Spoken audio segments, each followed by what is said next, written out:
Praise the lord. మీ అందరికీ నా హృదయపూర్వక వందనాలు.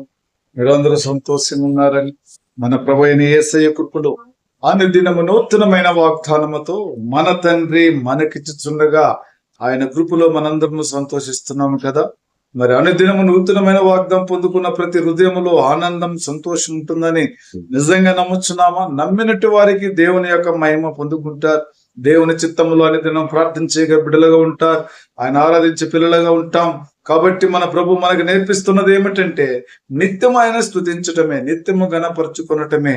మరి దేవుని కృప మన ఎంబడి వచ్చి ఉంటున్నదంటే, ఆయన మహిమ మనతో ఉంటుందంటే మనం అనుదినము మన తండ్రిని జ్ఞాపకం చేసుకునే పిల్లలమే కదా. కలువరి ప్రేమలు అనుదినం ప్రతి బిడ్డ కూడా ఆయన జ్ఞాపకం చేసుకుంటూ ఒక్క దినము మనకిస్తున్నాడంటే ఎంత గొప్పతనం అండి. ఈ లోకములో మరి మీ కుటుంబంలో అనుదినమైన ఆయన కోసము ప్రార్థన చేసే కుటుంబముగా ఏర్పడదంటే యేసు ప్రభు వారు ఎంత సంతోషిస్తాడు, ఎంత ఆనందిస్తాడు అనేది మనం అనుదినము మరి అనుకుంటున్నామే. కానీ చేయలేని పరిస్థితులలో మరి అయినా కూడా మన ప్రభు మనల్ని క్షమించి ప్రతి దినము మనల్ని ప్రేమిస్తున్నాడు. ప్రతి దినము మన పట్ల తన ప్రేమ చూపిస్తున్నాడు. ప్రతి దినము ఆయన మనల్ని చూస్తూనే ఉన్నారు.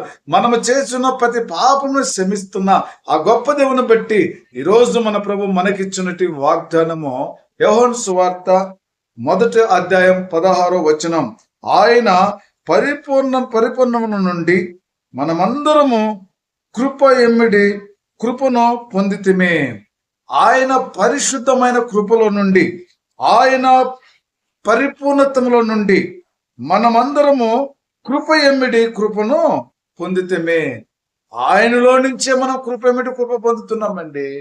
ఆ యేసు ప్రభు వారే మనల్ని ప్రేమిస్తున్నాడు కాబట్టి కృప ఎమ్మిటి కృప పొందగలుగుతున్నాం. ఈరోజు మరి ప్రతి కుటుంబంలో కూడా ఎవరైతే కుటుంబ ప్రార్థనతో, ఎవరైతే యేసు ప్రభును వారి పని ఆఫీసులో కావచ్చు, ఎక్కడైనా కావచ్చు, ఏ పరిస్థితుల్లో కావచ్చు, కృప ఎమ్మిటి కృప పొందుకున్న బిడ్డలు ప్రభుని మర్చిపోలేని కారణం ఏంటంటే ఆయన కృప ఎమ్మిటి కృప ఆ కుటుంబానికి ఇచ్చుచున్నాడు.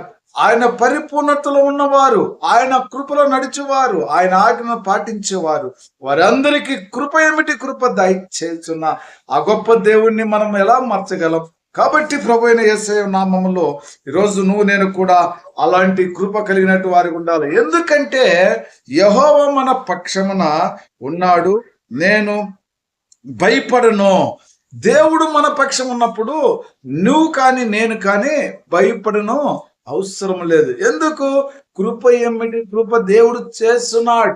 మనము చేస్తున్న ప్రతి పాపమును గురించి ఆయన శపించటం లేదు, ఆయన దూషించటం లేదు, ఆయన ఏ విధంగా మనం దూరపరచటం లేదు, మనం నెట్టివేయటం లేదు. కానీ కృప ఏమిటి కృప చూపించి దేవుని యొక్క కంచె వేసి ఆయన దొడ్డిలో మనలందరినీ చేర్చుకోవాలని దేవుని యొక్క ఆలోచనే. కాబట్టి పరిపూర్ణమైన ఆయనలో నుండి వారికి ఆయనలోనే ఉండాలి. ఆయన వచ్చేంత వరకు ఆయనలోనే మనం ఉండాలండి. అందుకే కదా మనకు కృప ఏమిటి కృప దేవుడు ఇస్తున్నాడు. దేవునికి స్తోత్రం. కాబట్టి ఈరోజు మరి ఎవరి రొమ్ము మనం ఆనుకుని ఉండాలి? మన తండ్రి రొమ్మునున్న అతిథియ కుమారుని బయలుపరిచిన ఆయన రొమ్మును మనం ఆనుకుని ఉండాలి. దేవుని యొక్క అతిథియ కుమారుడు ఎక్కడున్నాడు? తండ్రి రొమ్మున ఆనుకొని ఉన్నాడు. ఈ రోజు నువ్వు ఎవరు రొమ్మున ఆనుకొని ఉండాలా? యేసయ్య రొమ్మును మనం ఆనుకొని ఉండాలి. యేసయ్య చిత్తానికి మనం లోబడి ఉండాలి. ప్రతి దినం ఉదయం లేగానే అతిథియ కుమారుని మనకు జ్ఞాపకం రావాలా? కృప ఏమిటి కృప ఇచ్చున్నాడు కదండి. మరి ఆయన్ని జ్ఞాపం చేసుకో. మనం ఎవరిని జ్ఞాపం చేసుకున్నాం? మరి తండ్రి పక్షమున ఉంటున్న అతిథియ కుమారుడు ఈరోజు మన పక్షమున వచ్చి మనందరినీ నేను నీ పక్షమున ఉన్నాను, భయపడవద్దని చెబుతున్నాడు కదా. ఈ మాట మనం ఎంతో ఆలోచన చేయాలి. ఈరోజు నిన్ను ఆదరించేవాడు, నువ్వు భయపడవద్దు, నేనున్నానని చెప్పేవారు భూమి మీద ఎవరు లేరు. కానీ యేసు ప్రభు వారు చెప్తున్నాడు, నేనున్నాను, నీ పక్షము నేనున్నాను, నువ్వు భయపడవద్దు. ఏవి కూడా ప్రపంచంలో నిన్ను ఇబ్బంది పరిచేయి. ఒకవేళ నీ కుటుంబంలో ఈరోజు నువ్వు వింటున్నట్టు ఈ వాక్యములో నువ్వు అనుకోవచ్చు, నేను ఎంతో ప్రార్థన చేస్తున్నా, ఎంతో వాక్యం చదువుతున్నా, నా కుటుంబంలో ప్రతి ఒక్కటి కూడా సంతోషం లేదు, ఆనందం లేదు, దుఃఖం ఉంది అనుకుంటున్నావా? ఇటు చూస్తున్న బిడ్డ, ఒక రోజు దేవుని సమయం నీ కుటుంబానికి ముందుకు వచ్చుచున్నది. నీతో మాట్లాడబోచ్చు నీ తండ్రి నేను గొప్పదిగా, నిన్ను అనేక విధులకు అనేక జనులకు ఒక సువార్తరాలుగా వెన్నుకొనటానికి దేవుడు మీ పట్ల ఉంటున్నాడని ఖచ్చితంగా మనం అందరం నమ్ముకోవాలి. దేవునికి స్తోత్రం. ప్రార్థన చేద్దాం. ప్రేమ కృప జీంగల తండ్రి నైనా, మీ పరిపూర్ణంలో నుండి మమ్మల్ని అందరినీ కూడా నైనా నువ్వు ఆశీర్వదించి దీవించినావు తండ్రి.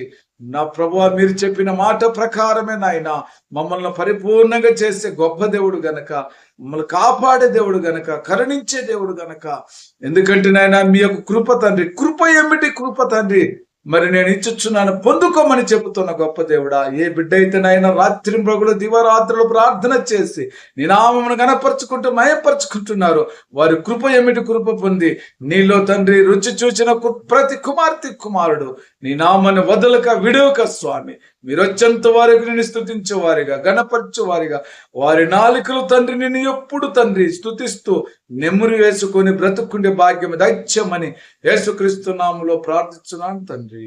ఆమేన్. Praise the lord. God bless you.